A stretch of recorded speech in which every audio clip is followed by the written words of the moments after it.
Welcome. The enthusiasm for what we're doing today is phenomenal. And I think if it wasn't minus 11 degrees outside, some of the laggards may have been here as well, but it's a great turn up. Thank you. I think that as we go through the journey of talking about the evolution of communications technology, we're finding a different spectrum of people in the way they want to engage in communications, in collaboration and sharing. And today is about that. So we will get out of today what we put into it. As I go to the next slide. And as we talk about the future, it's important also to remember the past.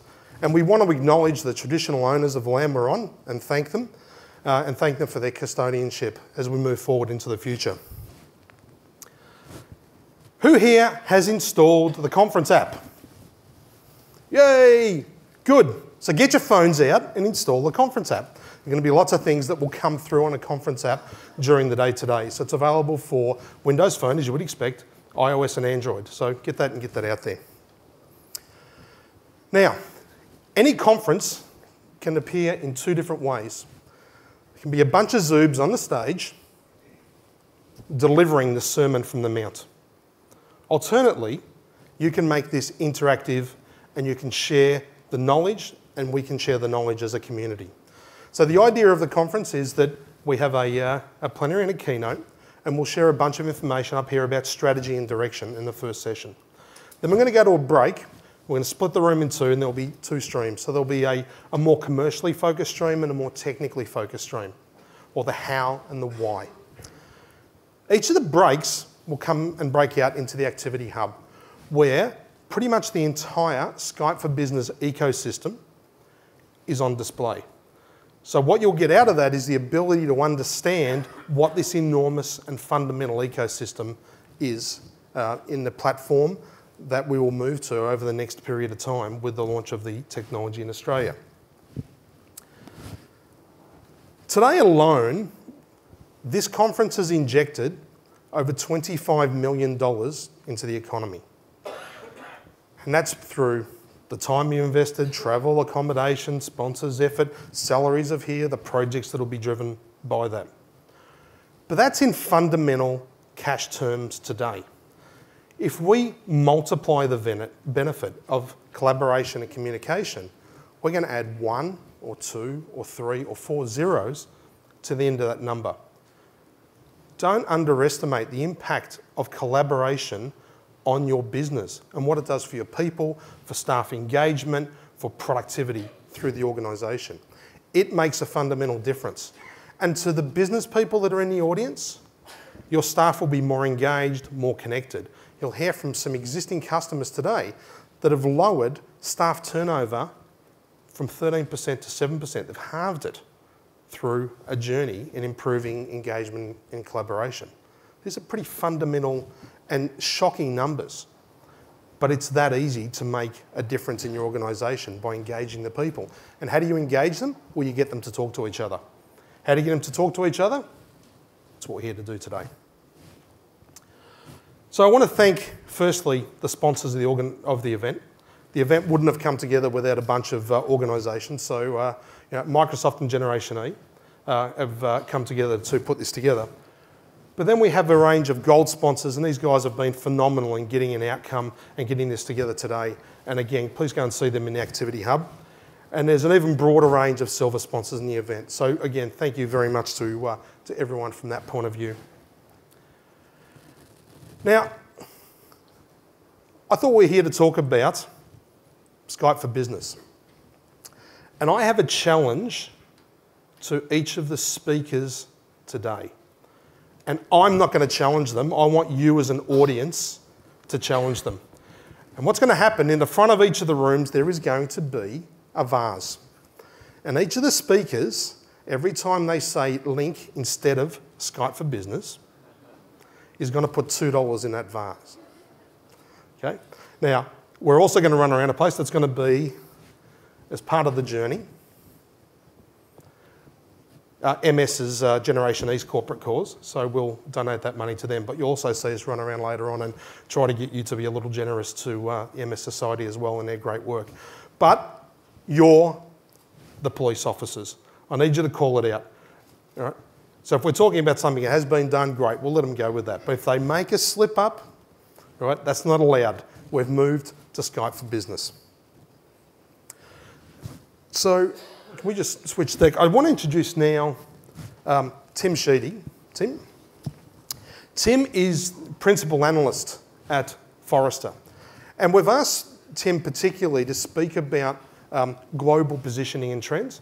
He's a fantastic speaker, and I think you're going to enjoy the next half an hour or so with him. So Tim, please, welcome.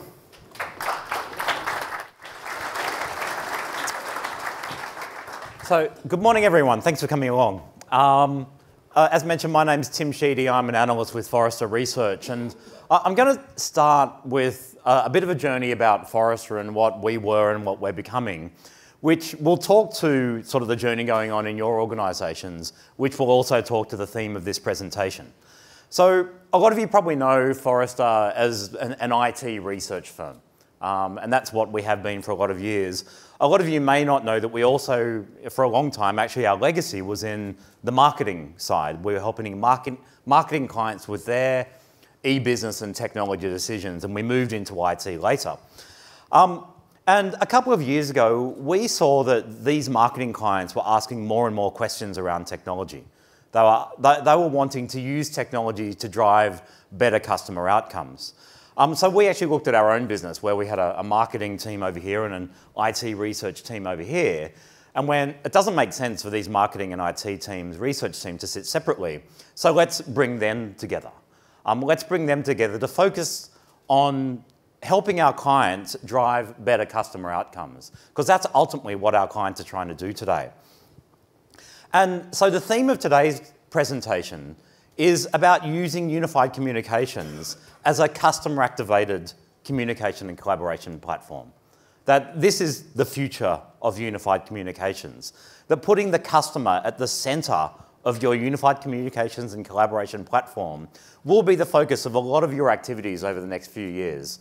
A lot of us, excuse me, won't get to it for a number of years, but I want to give a vision of the future, of where we are going, and I'll give a few case studies throughout it to make it a little bit real, to make you understand that this is something we can start to do today to really get true value out of our collaboration and unified communications platforms.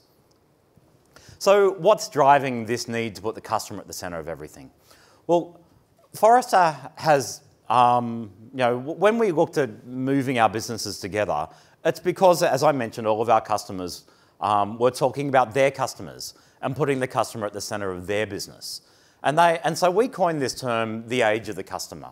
And ultimately what we're trying to describe is what we do as organisations for competitive advantage today. And to understand today, let's look back 100, 120 years or so and go, well, back in the early 1900s, for competitive advantage, you made a great product. It were the manufacturers who did well. And as a customer, you beat a path to the door of those manufacturers. You actually think of the banking sector, right? When Commonwealth Bank had one branch in Sydney of Australia, right? That was how they worked, right? That was, you went to that branch to deal with them. They didn't actually come to you.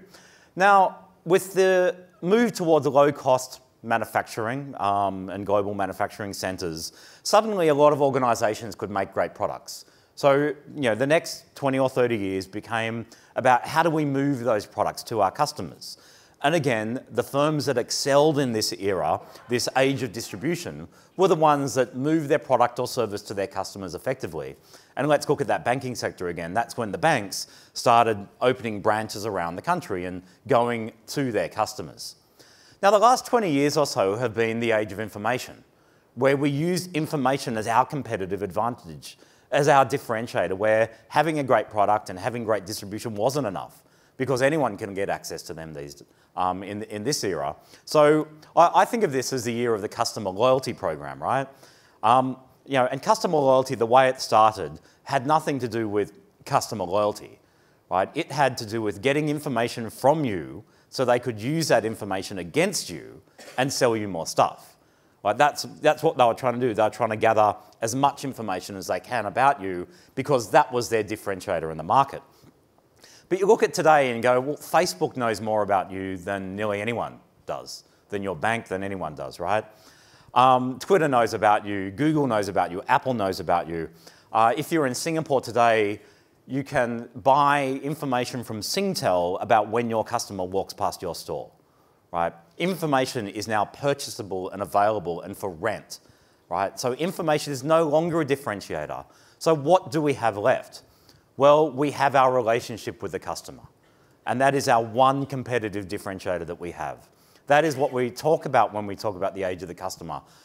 Our customers are empowered, right? We all have a smartphone in our pocket, right? A quick poll of the room. Has anyone not used their smartphone in a retail outlet to look up the price or a product from a competitor? Has anyone not done that? No hands at all. Right, good. Right, so we have the power in this relationship as consumers, right? So, you know, if someone disappoints us, there's probably an app on our phone that lets us go to a competitor straight away, right? I've even seen it in B2B sales situations where people have been researching the cost or or a competitor's product in front of the salesperson, in front of that meeting. So all we have left is our ability to treat the customer well. So we call this age of the customer, a 20-year business cycle in which the most successful enterprises will reinvent themselves to systematically understand and serve increasingly powerful customers.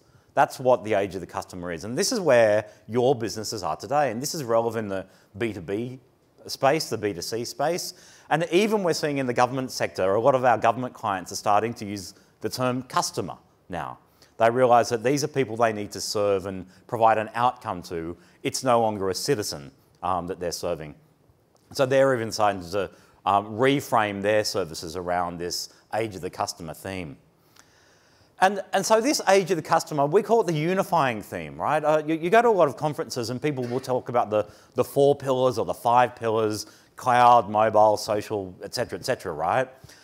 We call the age of the customer the unifying theme. We do all these things. We do cloud, we do mobile, we do social, because we are trying to serve our customers effectively, because we want them to come back to us, because we want them to love us and to, you know, choose us every time they have a chance to buy a product or service that we're selling.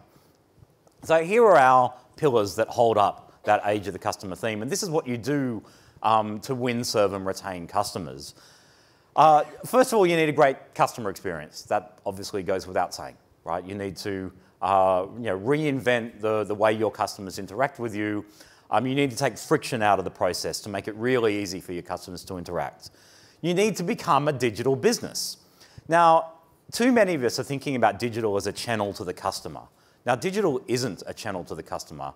Digital is a way that we do business. And I'll give you an example, one I like to use a lot, of IKEA. Now, IKEA isn't a digital business, but I have a dream, right? Because, you know, I'm one of these people, like many of us, that have a love-hate relationship with IKEA. You know, you go there, you buy a product, you hate walking around the store, it takes forever, there's a long queue at the end, it takes forever to get a park, right? And then you get the product home, and it takes, you know, longer than it should to put together. But then you get it, you go, well, I'm pretty happy with it, and then next weekend you find yourself back at IKEA again, going, how did this happen? Didn't I have a not very good experience there? But we go there because it's cheap and because, you know, it delivers on a certain promise. And I look at IKEA and go, wouldn't it be great if there was a mobile app that helped me find the product in the store, that helped me navigate around the store, and particularly if I was there for a limited time, showed me some of the shortcuts through the store. Wouldn't it be great if I could scan the barcode on that item and it told me, A, if it's available in the warehouse, and B, whether or not, and B, even led me to that actual item in the warehouse to get it. It'd be great if I could self-checkout, etc. And, you know, these are all the commercial bits around the digital experience. And this is where we still are in what I call, I guess, a digital channel to the customer.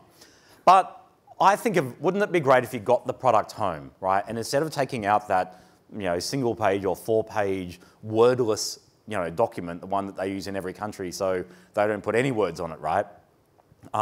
With some bubble creature in the corner pointing to a screwdriver with a cross through it, I'm going, I don't know what that means. Wouldn't it be great if I could scan the barcode on that and it brought up a video of someone actually showing me how to put that product together, right? And an interactive video that says, do that, right? And then you click next when you've done that bit and it shows you the next step. Wouldn't it be great if there was an app or a website that, if there's something missing from that box, I can just click that item and say, send it to me ASAP because I bought this product already. This is the idea of putting digital throughout the customer experience, right? That digital isn't a channel to the customer. Digital is the way that our customers interact with us today. So this is the idea of becoming a digital business. It's just as relevant for our employees as it is for our customers too. So there's a lot of we talk about the digital customer experience and the digital back end that we have to change and upgrade to get to this new digital era. We need to move to mobile, right? More and more, actually I know in Indonesia already, 60% of the population, when they want to interact with a brand or government department, will pull out their smartphone first. That is their choice of device that they use to communicate and find information about those brands. In Australia, it's only around 30% or so at the moment, but we're getting there. We're making this mobile mind shift. And we have to think mobile first in a lot of the deployments we do to our employees, to our customers. And we need great data to help us drive those decisions. So, you look at these things that we need to do to become this customer-obsessed organisation and go, well, where's collaboration in there? And I see collaboration everywhere through these 4 pillars. Like when we want a great customer experience, right, then customer experiences are delivered by multiple people in the organisation. How do we improve that? Well, we need to bring those people together. We need to bring them together around customer data, the right information so they can deliver that that right outcome, make the decisions on how we improve those processes. We need to change to digital. Well, we need the call centre integrating with our mobile app, integrating with our website. Well, we're going to need to bring these teams together to work more effectively. Big data goes without saying that we need data as part of all of these transactions. And this is the thing I'd really like you to understand and take away from today, that the future of unified communications is putting customer data at the centre of these applications, at the centre of these systems. Because ultimately we are collaborating and communicating around customers, trying to solve customer problems, trying to solve business problems in serving customers. And at the moment, the data sits over here and the collaboration tool sits over there, and we're not bringing them together. So collaboration is part of that. And what we need to do is look at our customer journey, speak to our customer experience professionals in our organisation who understand the customer journey, and look for the points in that customer journey where we can, where we're involved. The things we do in this room affect, sometimes all of it, sometimes a certain part or portion of that customer journey. And the things we do poorly, or our organisation more importantly does poorly, create friction in that customer journey. Our job is to help take friction out of it. And it will be the collaboration tools that we use, which will be one of the platforms that helps us work out where that friction is, how we can improve that customer journey. So, taking a step back and looking at where we are with unified communications today, we are at a point where unified communications has been implemented in most organisations. That there aren't many organisations without some sort of multi-communication tool capability. Instant messaging, voice over IP, sometimes video, sometimes web chat, etc. And we look at, we asked people towards the end of last year, earlier this year, how they, what were the benefits they were actually getting out of their unified communications implementations. And it's good, we're saying we improved collaboration. We resolved problems faster. We improved that customer experience and that customer satisfaction, and we improved the business relationships with partners and suppliers. So unified communications is making a difference and is certainly driving business benefits and customer benefits today.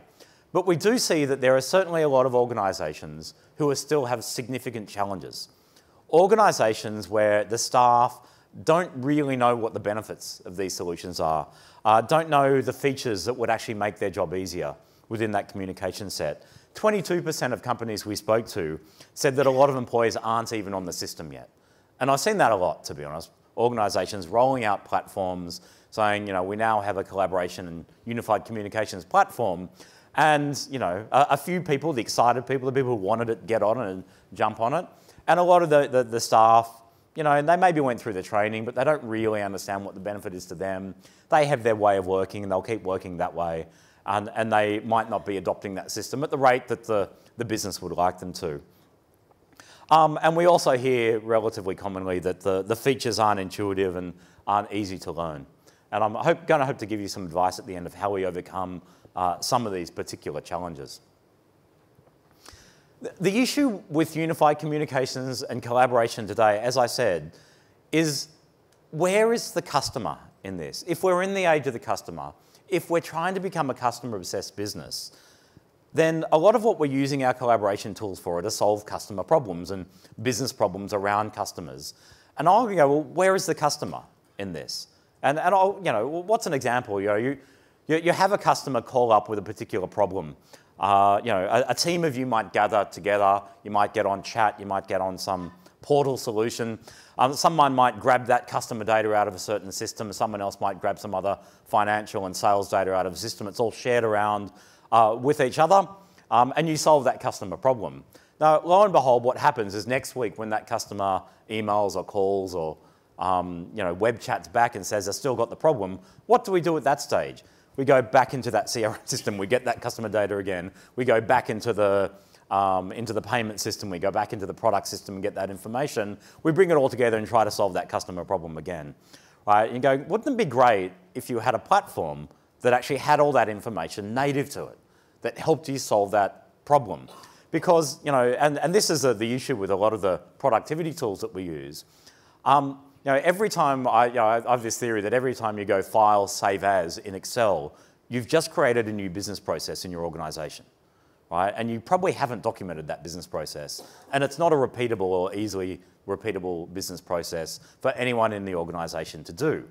And that's what we do. We have meetings, right, where people come with data, and they might be virtual meetings in our collaboration platform. People come with data, they come with systems, they share this information with each other, and then someone says, oh, what about this data? And they go, oh, we don't have that yet. Let's meet up again tomorrow or next week. I'll go away and get that data. Right? And this is the issue that, yes, the collaboration systems are helping us move faster, but there's still a lot of friction in these systems. They're still relatively clumsy systems. And if you look at the way that our employees already work, our employees, some of them work with customers, some of them work with employees and partners, some of them just work internally, some of them purely work with customers, right? And there's all these different ways of working, there's all these different systems that support all these different employees. And to solve these customer challenges, we need our employees to all have access to the same data or similar data, right? We need to be sharing our data more effectively so all these different viewpoints from all these different types of workers can come together to solve those customer problems and to improve that customer experience. So ultimately, where we see we're heading towards is, I guess, unified communications and collaboration often isn't the same platform. They're often two separate platforms, and we see these platforms certainly coming closer together in a lot of businesses. But ultimately, we'll have a collaboration platform with data at the center of it. Once I start to walk you through the customer examples, you'll start to get an idea that this doesn't have to be a big, complex, boil the ocean, massive import of data project. This is often just around specific business problems that we have where we center our collaboration around the actual data that is driving that particular problem or issue. And then we have the communications piece. That is the piece that will help us as employees and help our employees in our organizations and sometimes our customers to come together around that collaboration platform to solve that specific business problem. So I'll give some examples here, and so some of them are from large organizations, and a lot of you go, well, I'm not a big global bank, so that's not relevant to me. But you'll actually see that these are very niche examples. So this large global bank, yes, they're a big organization, they wanted to integrate their mobile app with their call center, right? And some of us are going, well, why would you want to do that? I'm actually working, I just finished an assessment of the mobile banking apps of the big 4 Australian banks. And the one thing really missing from those apps is context and location context, right? When I pull my app out in the branch, I want a different experience than when I pull my phone out at home or on the bus. When I pull my phone out in front of an ATM, I want a different experience, right? So I want that context in there. And so what they're understanding is that there are people often calling the call center, staring at their mobile app, looking at certain data, and they want to be able to integrate that experience. Maybe bring up chat on the device, on the device itself, or at least have the call center agent and the person looking at the same data sets at the same time, and the call center agent understanding what that person is looking at. So that's what they were doing. This was just a project to integrate the mobile app, bring digital into that traditional non-digital channel, if you want to look at it that way. The problem is the contact center just went, no, that's too hard. We have our ways of working. That's just going to mess with our KPIs. We have certain KPIs that we're measured on, so we're not going to do this, right? So they had this problem that the contact center wouldn't play ball. And they were determined to do this anyway, so they had a proof of concept. So as part of this proof of concept, they put together a collaboration portal that had, at the core of this portal, the data that the call center the contact center actually needed relating to their KPIs and how, by doing this more effectively, it will improve their KPIs.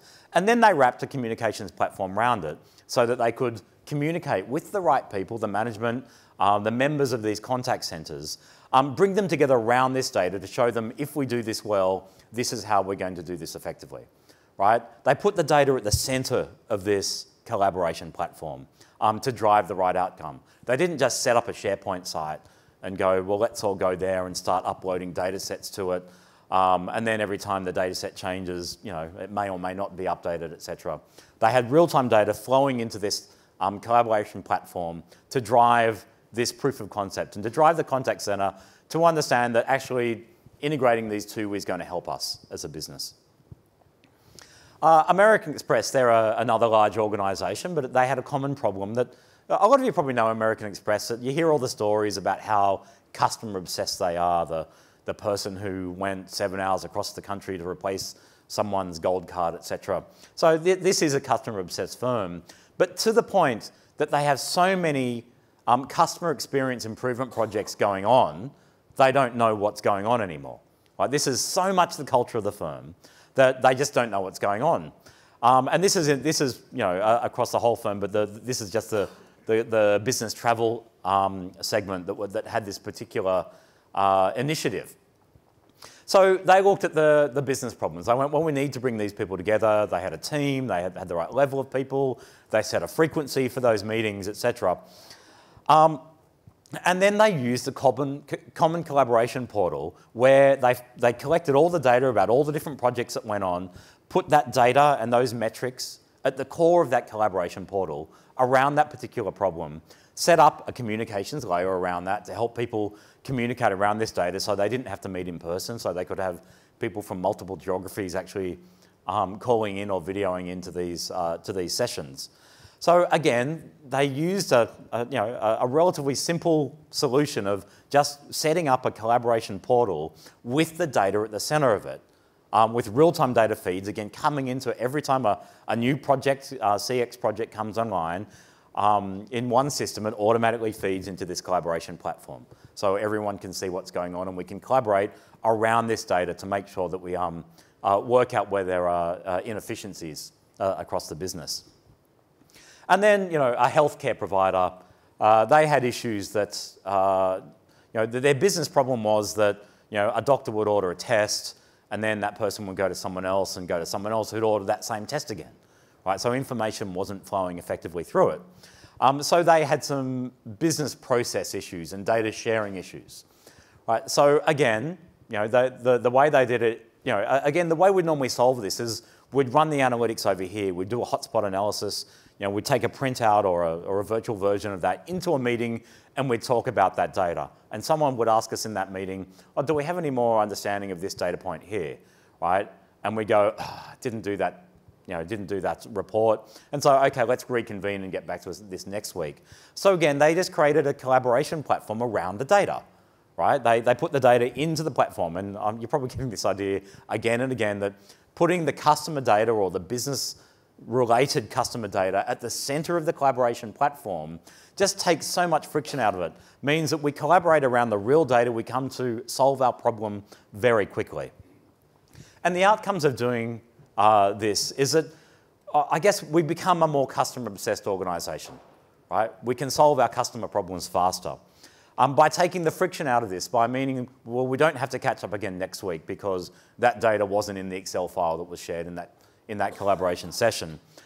We actually start to increase our business agility. So collaboration helps us move faster, yes, but there is another level that we can go to here. It gets more people involved in these. Like we start to put customer information out to more and more people who have different views and who can bring different skills to solving this particular challenge. Too often in organisations, our customer data sits very tightly, perhaps with the marketing and the sales team, and a lot of other people don't have access to that and aren't in a position to solve those problems. And just by getting employees involved, it obviously drives that employee engagement. So in terms of where you probably are as businesses moving towards this, I hope there's not too many of you in the room which are these laggards, and these are the ones who haven't yet put in a platform, haven't yet rolled out some unified communications or collaboration system. And you might have just rolled out instant messenger to these team of people who are yelling for it. You might have put in a SharePoint site over here to someone else who was yelling for it. But you're just these tactical deployments. The more mainstream approach, which is where many of us are today, is that we have these platforms. They're probably relatively well accepted. There are probably parts of those platforms that are pretty well used in our organisation, but other parts that aren't that well used today. Those organisations that are moving to state of the art are starting to realise that we need to bring these two platforms together, right? We need the collaboration platform and the communications integrated into that platform, so we can communicate around this particular collaboration and initiative. And the future state ones are the ones that are putting the data at the centre of it. And as I said, there certainly are some out there, and there certainly are some Australian organisations out there, even government ones, that are starting to think this way. So, finishing off with a few recommendations. First of all, try to get closer to your customer experience teams. In this age of the customer, where we have customer-obsessed business, where our relationship with our customer is our only competitive advantage, that anyone can take that from us, we need to understand that customer journey. We need to understand the friction points in that customer journey where we can improve things. So by getting more involved with our marketing and our customer experience teams, and as we've seen this even within Forrester, that the sort of research I write is different. Now I have a CX viewpoint towards the IT challenges, because I came from the IT side of our research practice. The way you build your business case and invest is difficult around these particular solutions. I've seen, there were a number of years when I was an analyst where I was purely focused around this collaboration space, and I saw a lot of failed business cases. I saw business cases that put employee productivity at the centre of that business case, and will increase productivity by 10%. Often what I saw is a CFO coming back or someone in finance coming back going, great, does this mean we can get rid of 10% of our staff? Right? And when the answer to that is no, another business case will trump yours and someone else will get that money. Right? Something that drives, wow, we can make more sales, wow, we can decrease churn, etc., will replace that business case because there's only a certain amount of money your organisation has. So it's difficult. When employee productivity is one of the main outcomes, it's difficult to build this business case. So a lot of us have innovation budgets, right? Not all of us do, but a lot of us might have access to an innovation team where small budgets are available to do tests, to do experiments. So what you do to build your business case for this unified communications and collaboration platform is roll out a small proof of concept, understand the business benefits that proof of concept has actually driven.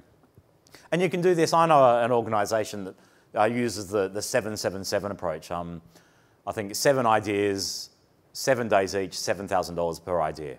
Right? And one of this organisation actually, they use a couple of those ideas throughout the year. So that's for less than $50,000, you get 7 ideas tested in the business. And I know in the first year they did it, a couple of those ideas were around better use of collaboration. And they tested them, they got the metrics that said, wow, by using these tools, we helped this sales team over here work with that sales team over there to reduce the sales cycle from a month down to 15 days, right? Which meant that they could improve their sales productivity, not by 100%, which is what you'd like, right? But maybe by 10 or 20%. And that's what went into the business case. By using this tool, we improve sales productivity by 10%, right? And it's these small tests that you do. And this idea of this age of the customer is a lot of the budget for new projects sit with things that will affect the customer outcome, right? And I know this, again, living in the IT world, I see people trying to push data center upgrades through that are really hard to get that through the budgeting cycle. Yet someone also comes along and says, give me $1 million, I can reduce customer churn by 5%. They'll go, here's 2. Can you make it 10? Right? So in this age of the customer, budget goes towards initiatives that are customer focused. So if you link these outcomes to customer outcomes, then certainly it will be easier for you to build that business case. And the final point I'd like to make is that in IT, we tend to think of projects as linear. We tend to start off with an idea, it gets built into a business case, we then roll it through, we build it, develop it, integrate it, test it, and roll it out and go live. That's sort of the linear cycle we go through. The reality is in collaboration and unified comms that this isn't a linear process that you're going through.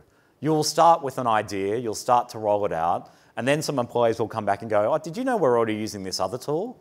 And it's actually much better than the one you're trying to roll out. Right? And that's a stage where you go, a lot of the linear process will say ignore reality and just keep going with, with what's in the budget and what's in the plan. And then you do that, you roll it out, and you find your tool's not being used because they've found another tool to use. It requires flexibility from everyone, right? We're putting collaboration in place so people do work differently. So the workforce is going to have to work differently to make this work. The organisation might need to start to change some of its rules around the way we share data internally and externally, around the processes. And technology is going to have to be more collaborative with the business to understand that perhaps we are going to have to change track, change direction a little midstream as we move through this project, because this isn't a traditional IT project. Often we're coming up against the people who have the app on the smartphone, the web-based app, etc., that they're already using to do this. And we're asking them to move from that, which really helps them get their job done, to one that might not be as good as that. Right? So we need to show that flexibility in this process too. So I guess from here I would say good luck. This is an exciting area. Investment is only going up in this space. We start to put that customer data at the centre of our collaboration and unified communications platforms. That's when we'll actually start to see that these drive real, not only business change, but customer change. And that's ultimately what we're trying to do. So thank you very much. And now, handing over to Steve from Microsoft, who's going to talk you through, I guess, Microsoft's view of the new way of working. Cheers. Thank you.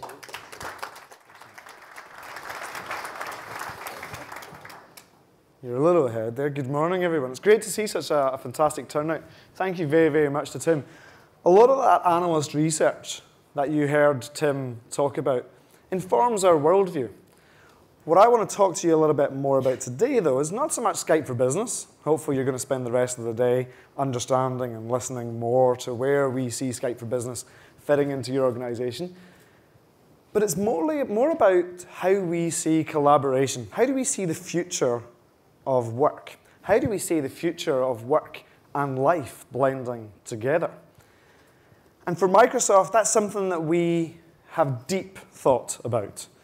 Our point of view is that we want to reinvent productivity for a mobile-first, cloud-first world. And if you start to think about what does reinventing productivity mean, then we need to think more about the human element. For a long time, Microsoft and others have created technology that advances the future of technology for technology. But in often cases, and I think in particular in this space, in the universal communication space, we've not done a lot of thinking about how that impacts the human, how that impacts the user, how that impacts how I get what I need to get done every single day. And for us, this change, whilst it may seem something that we've just rebranded, and here's my $2 link, seems like we've rebranded that product. It's actually about a much, much deeper change in how we think about productivity and collaboration, how we think about communication for everyone. And so that's what I'm going to spend the next sort of 20-odd minutes talking to you about, the modern workplace. Because what you heard Tim talk about, and what I think is undeniable for every single one of you in this room, is that the world has changed. How you communicate, how you collaborate, how you get your things done every single day is very, very different, not just from 10 years ago, but from 5 years ago. And when you look at your business and you look at your competition, you can't see who is going to be ahead of you in 5 years' time. In fact, if I asked you this question 5 years ago, who's your competition going to be in 2015, you'd probably find that you didn't or weren't able to identify exactly who would be your competition. And that notion of disruption or relentless innovation is something that is fundamentally altering not just our business environment, but our human environment. The last thing I do, depressingly to my wife, is check email on my phone. I also go on and check the travel piece because I'm a relentless dreamer of where I could go next. But I use my smartphone for a life scenario, for a work scenario, and it merges seamlessly throughout my day. And so that brings us challenges as businesses. I loved what Tim talked about is the age of the consumer, the age of the customer. Sort of makes me wonder what was happening 10 years ago, but the age of the customer is really about the age of you having control, you having the power to set your own agenda. And that's happening in the workforce as well. In the workforce 10 years ago, you would have had better technology in your office than you would have had at home. For many of you now, that's no longer the case. What's on your pocket? There was a gentleman sitting next to me, and I was watching this as he's reading emails on his phone. Sorry for pointing you out, sir. But he was reading Outlook on his phone. I'm going, that is a fundamental shift that you probably wouldn't have been able to imagine 6, 7 years ago. So the world has definitely changed.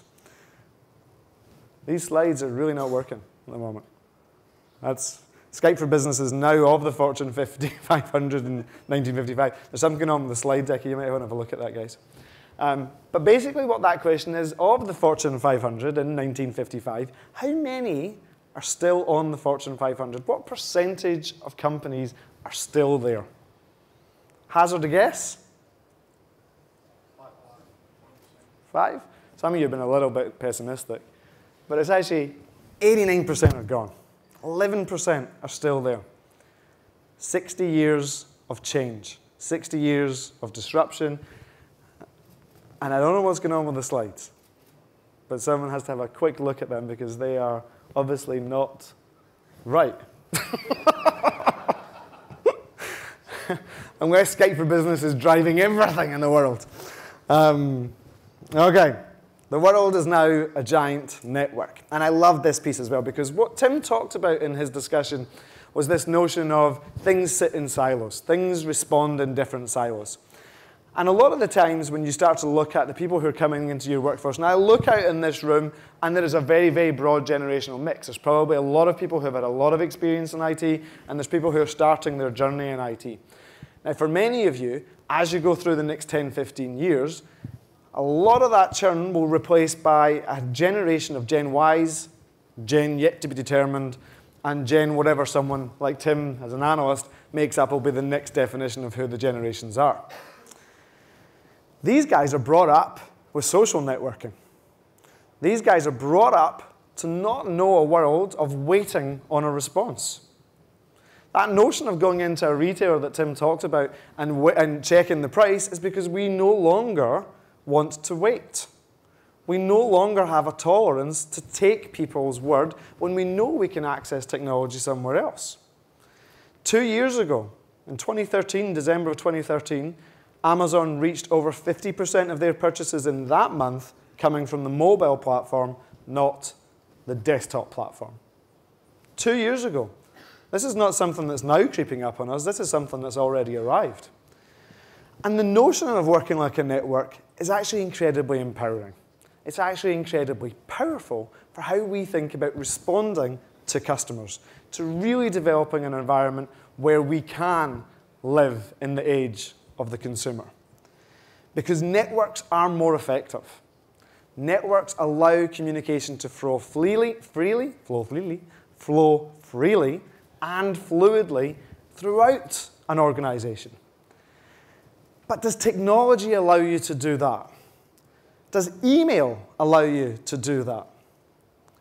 Does universal communication sitting in a different platform for you allow you to have fluid, instantaneous connection no matter where you are in the organization?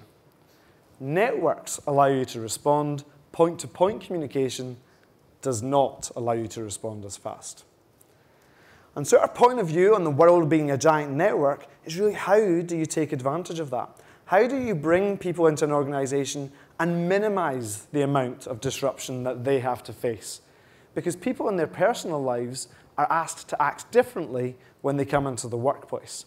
We ask them to learn a whole different set of procedures, a whole different way of doing things that for many people, especially in the age of the smartphone, is done naturally on a single device without disruption. So the workforce, how we deliver productivity, how we deliver collaboration, how we deliver communications has to be seamless and without disruption there too. Because when you act as one and you know that your personal life and your work life is merging, you then achieve greater things. And that's what that's really talking about. The traditional hierarchies, the movement that flows down. I get in trouble for this, and I'm sure that Kate, who's up the back, will be killing me at some point, and Rudy's there as well. They'll be saying, email is not the best tool in which to solve a problem. I need to know who I'm going to with my question, and then I need to wait on their response. Now, wouldn't it be much easier for me just to know the problem and acknowledge that in Microsoft, in my landscape, there are 100,000 people who can help me with a solution? And in your world, as customers and as partners and as people who are using our technology, that you could reach out to people beyond your organizational walls, beyond your department, to help you solve the tasks that you need to solve on a day-to-day basis. And so our worldview is informed by the acknowledgement that that has also changed, and that information travels fast, and people learn to adapt and solve problems when you support them with technology that meets their need to work like a network. Katie is looking at me. So fixed workforce and silos team, you need to leverage the on-demand pool of talent. You need to leverage the organizational reach that you have, even beyond your barriers, and you also need to leverage the reach of your customers. Because that feedback loop that Tim talked about, the feedback loop that says customers can inform how you make your business decisions, should also be something that you expect from the technology that you employ internal to your organization.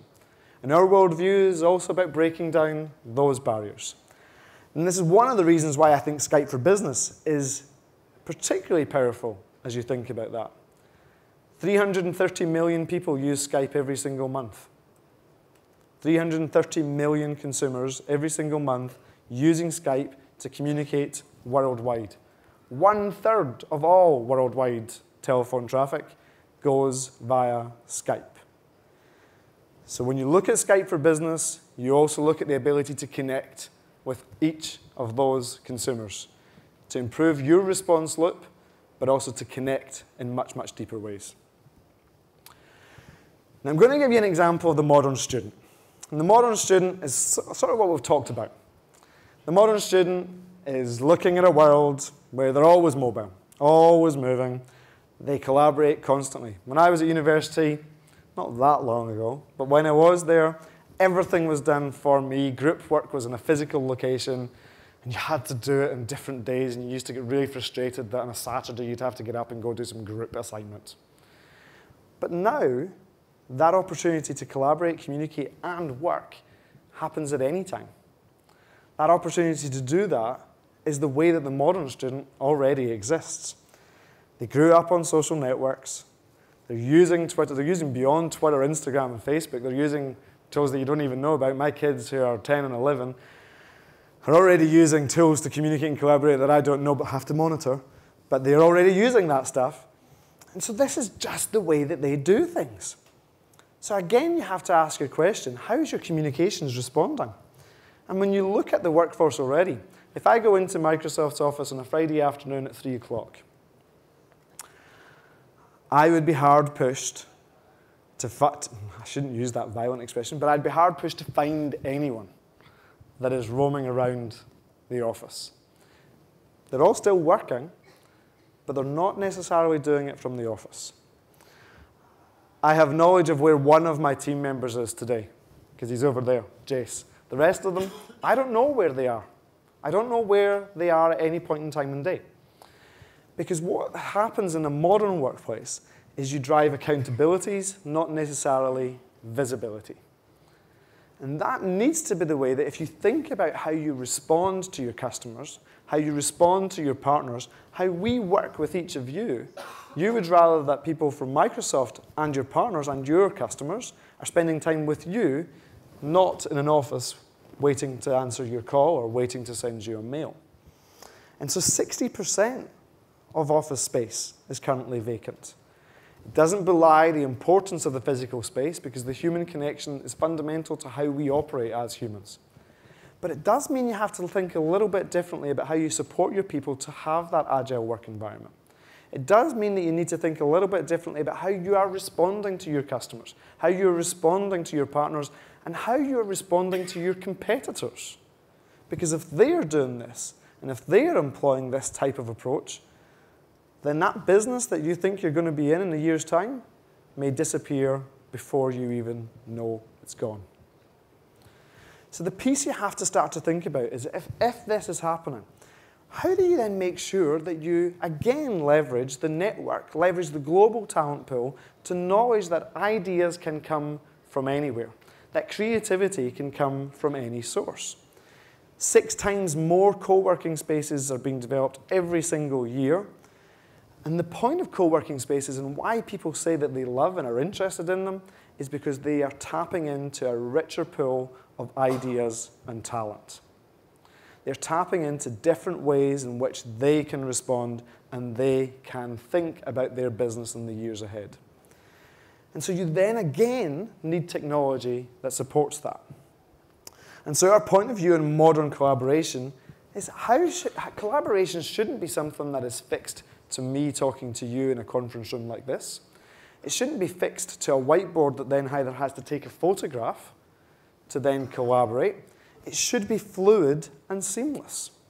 And so our point of view on modern collaboration is how do we make sure that you have rich experiences across any device, any time, any place, unencumbered by physical barriers and enhanced by technology.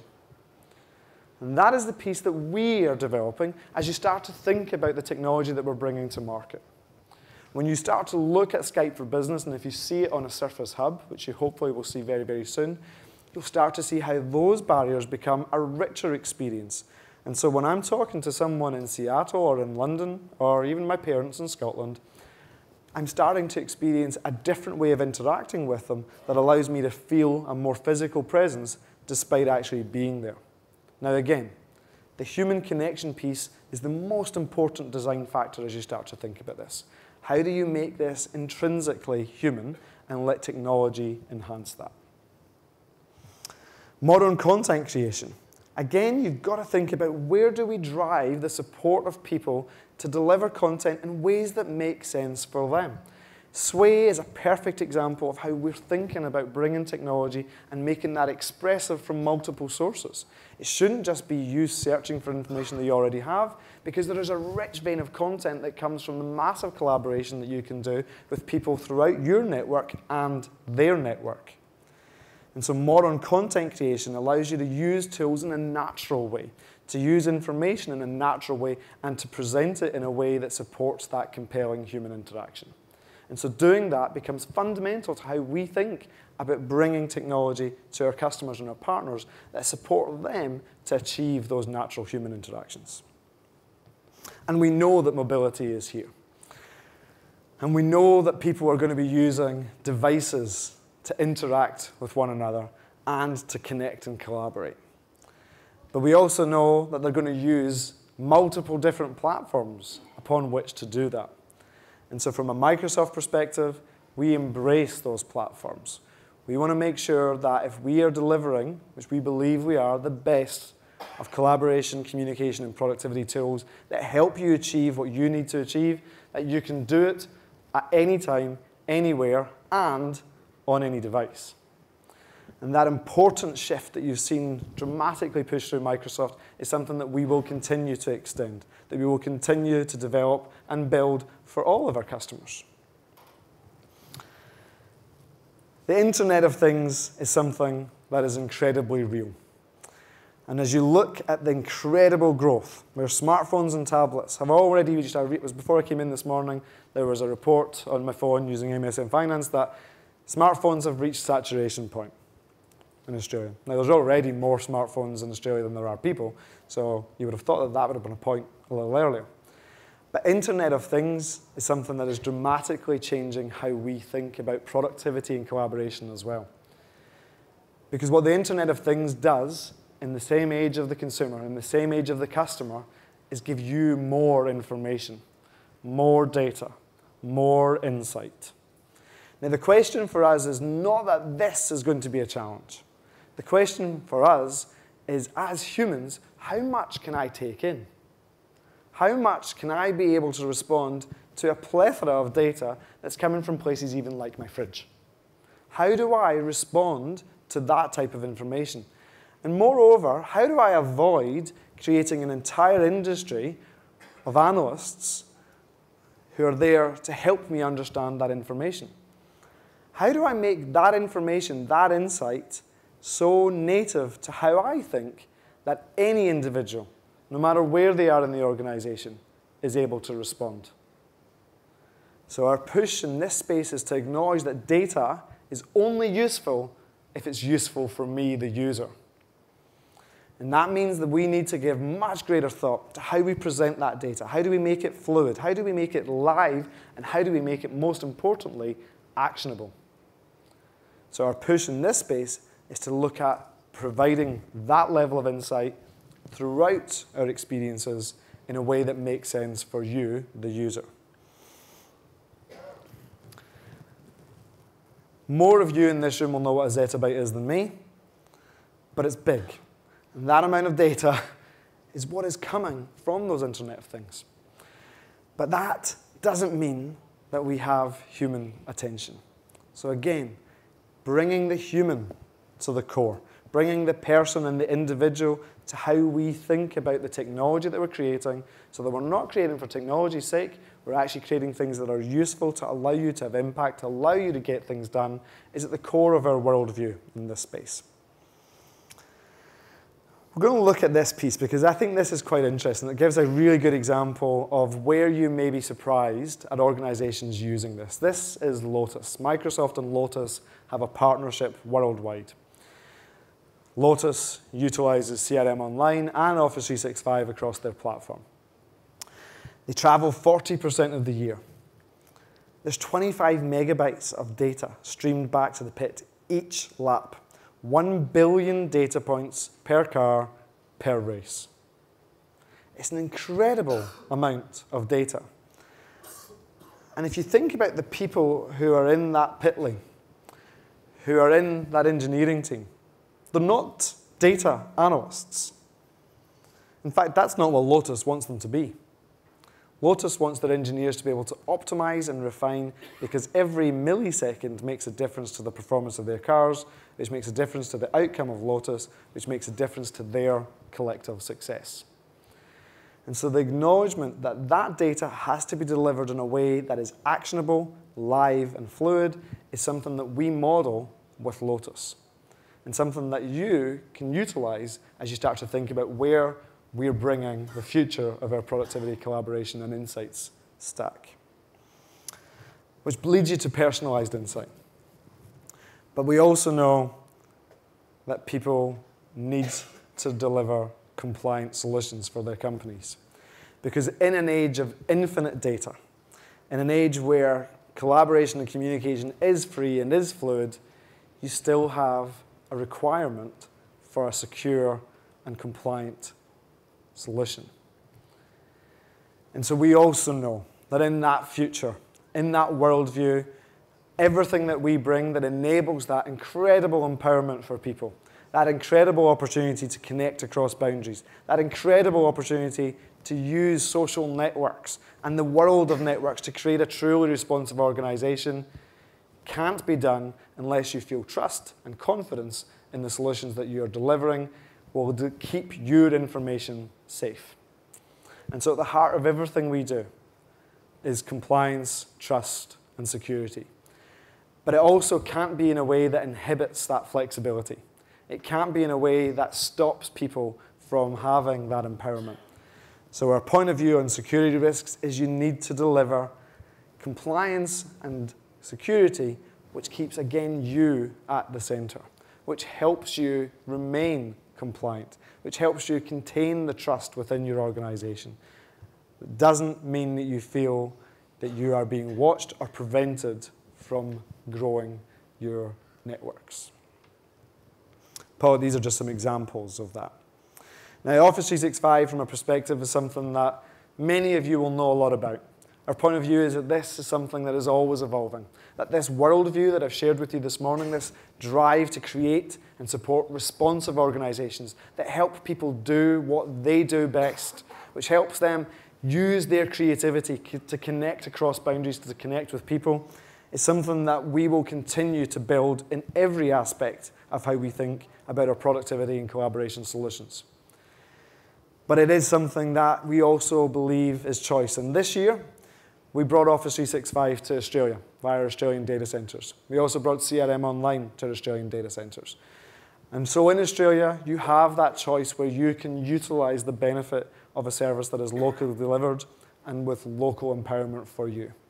So we believe in this market, and we believe that this is something that Australian customers, that our Australian partners, that Australian consumers are going to benefit from in the years to come. And this notion of always evolving is one of the steps why we are so excited about Skype for Business. Skype for Business is at the very start of what we think is putting the human, putting the user, putting me at the center of what I do. Delivering technology that is useful to help me achieve what I need to achieve. But we are just getting started. And what I want to share with you for the last 5 minutes is where do we think this is going to go? What is the guiding principles of how we see this future evolving? How do we see your workplace existing by 2020? So I'm going to just play this video and I'll come back for a quick second to wrap up.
thing about that is that's not science fiction. All of what you saw, actually more than 95% of what you saw there, is already being used in labs or in actual working environments. So these are incredible examples of where the future of productivity, collaboration, and you as users of technology is coming very, very soon. It's been an absolute pleasure to talk to you guys this morning. I think I'd like to thank Biagio and the Jenny team for bringing this event to Sydney. We are so proud to be supporting it. I think you're going to have a great day, and I look forward to seeing what you guys are going to do in your future of productivity and collaboration in the years to come as well. Thank you.